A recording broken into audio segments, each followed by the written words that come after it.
Following your kids to talk about your dad is not good scheduling. But distinguished guests, presidents and vice presidents, dear friends, my mom and Mary and I and our families, thank you for being here to honor the good and great man we loved so much. A few years ago, reflecting back on nearly 40 years in public service, Dick Cheney said this: "The path I had traveled was partly due to the circumstance of my birth. Not that I had been born into a powerful or privileged family, I wasn't. But I was born an American, a blessing surely among life's greatest."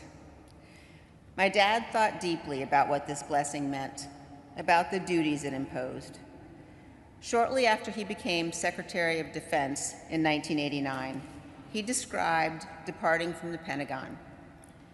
"As my helicopter lifted off the Pentagon helipad, I could look across the river to the great monuments of Washington, Jefferson, and Lincoln, to the White House and the Capitol building, where all the great decisions that have shaped 200 years of American history were made.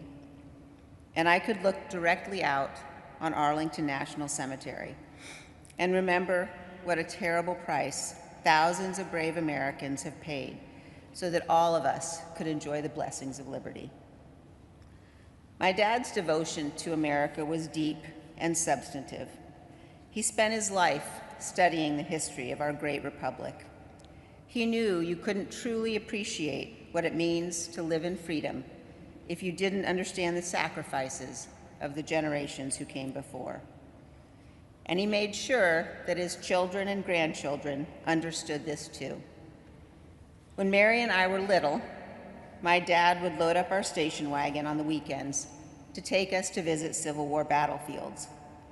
With the back seat down and no need for seatbelts in those days, we would stretch out, eating Krispy Kreme donuts for breakfast, while my dad drove us to places like Gettysburg, Antietam, Chancellorsville, and Manassas. To be clear, even with the donuts, Mary and I were not enthusiastic participants in these outings. As you might imagine, Dick Cheney read every word of every sign at every battlefield, museum, and national park he ever visited. When you're 5 or 6 years old, this is not your idea of a good time. Mary and I usually moaned and groaned about how long he was taking, and Dick Cheney ignored us. And he just kept reading the signs. He didn't lecture us or demand that we read anything, but we pretty quickly realized no one was going anywhere until he got done. And so we figured we might as well start reading the signs too. And what an education we got. That was the thing about Dick Cheney. He wouldn't force his opinion on you or demand you do things his way. He might not share his opinion at all if you didn't ask. In fact, he was known to go long stretches of time without saying a single word.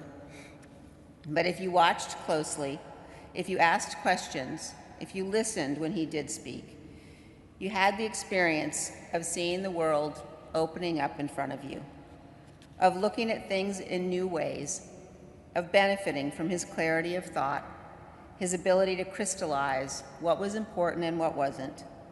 And he was always surprising. Many know the story of his time at Yale. If my dad heard you say he flunked out, he would correct you. No, I was asked to leave. Twice. He took a break from school and he spent several years building power line across the West. I had heard this part of the story my whole life, but it wasn't until I worked with him on his memoirs that I learned how he spent his evenings. At the end of long days, he'd unroll his sleeping bag by a campfire or on a cot in the cook tent, and by the light of his Coleman lantern, he read Winston Churchill's 6-volume history of World War II. By the fall of 1963, Dick Cheney was convinced, some would say threatened, by my mother to return to school.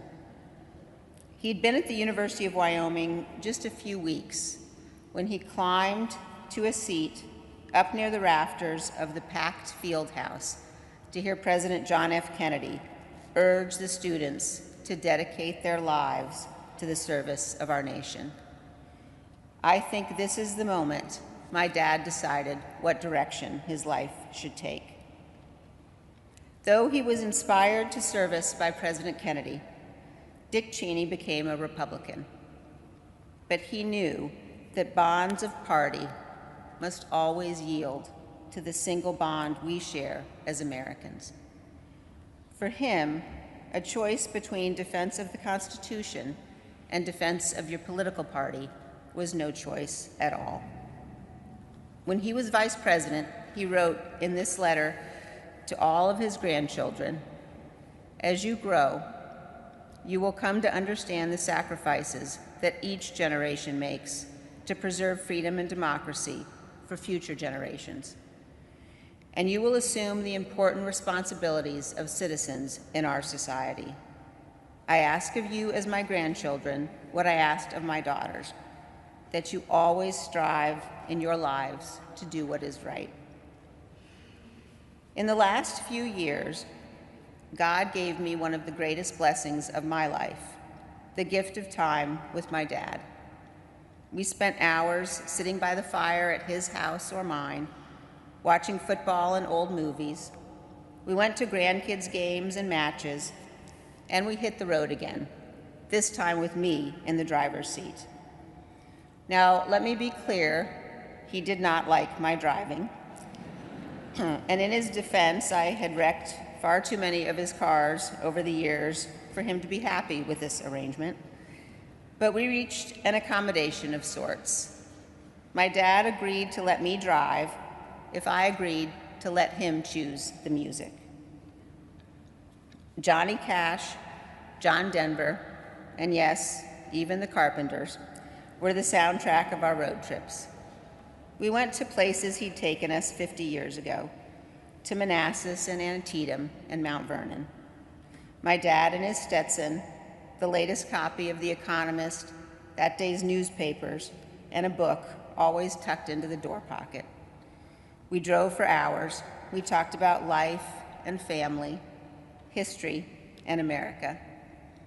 Sometimes my dad's yellow lab, Max, would jump in the back seat and come with us.